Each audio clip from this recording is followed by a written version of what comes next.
City life style ఇదో స్వర్గసీమ. నిద్రపోని నగరంలో అర్ధరాత్రి దాటిన అంతులేని వినోదం, ఉల్లాసం.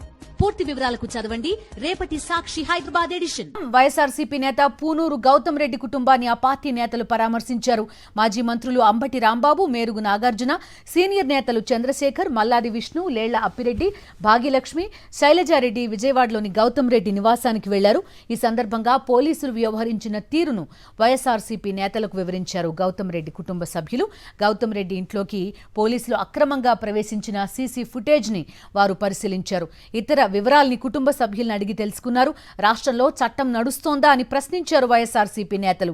గౌతమ్ రెడ్డిపై పెట్టింది ఫాల్స్ కేసు అన్నారు. ఉన్నతాధికారుల ఆదేశాలు లేకుండా పోలీసులు ఇంట్లోకి చొరబడతారా అని ప్రశ్నించారు. దొంగల్లా ఇంట్లోకి చొరబడాల్సిన అవసరం పోలీసులకేమొచ్చిందని నిలదీశారు.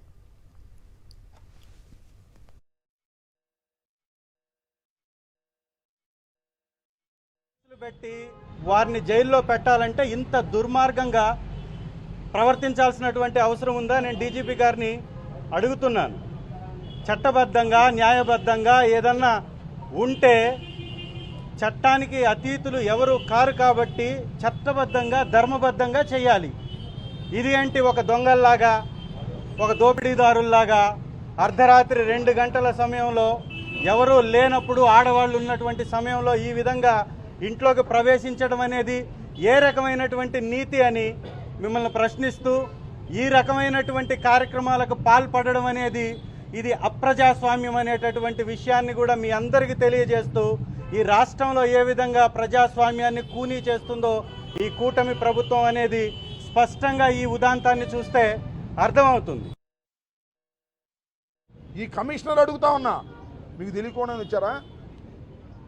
డీజీపీని అడుగుతా ఉన్నా, మీకు తెలియకోకుండా వచ్చారా? మీ ఆదేశాలతో వచ్చారు, దొంగచాటుగా వచ్చారు.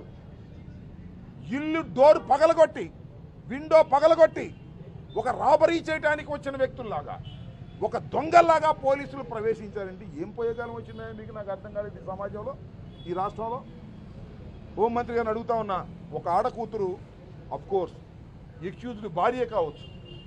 ఎక్యూజ్డ్ అంటే ఏంటి? నేరారోపణ చేయబడిన వారు. నేరారోపణ చేయబడిన వారందరూ కూడా నేరస్తులా? చంద్రబాబు నాయుడు గారి మీద కూడా నేరారోపణ చేయబడ్డాయి. ఆయన నేరస్తుడా? ఆయన అరెస్ట్ చేయడానికి ఇంత తతంగం చేయాలా? ఏమిటి అన్యాయం? చట్టం నడుస్తుందా ఇక్కడ? చిత్రం ఏంటంటే నాకు చాలా ఆశ్చర్యం వేసింది. వారు వచ్చారు, మెయిన్ డోర్ చూశారు, తలుపులు వేసి ఉన్నాయి.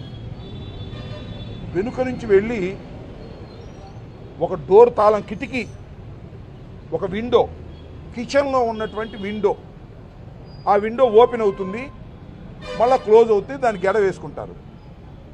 ఆ గెడ వేసుకున్నటువంటి కిచెన్ డోర్ని, కిటికీని, విండోని పగలగొట్టారు. పగలగొట్టింది ఎవరు? స్టోటపురం దొంగలు కాదు, పగలగొట్టింది మరొక దొంగలు కాదు, దోపిడీ దొంగలు కాదు, రాబరీ చేయడానికి వచ్చిన వారు కాదు. సాక్షాత్తు పోలీసులే ఆ డోర్ పగలగొట్టారు. పగలగొట్టి ఏం చేశారు? దాని నుంచి దూకారు, 5-6 దూకారు.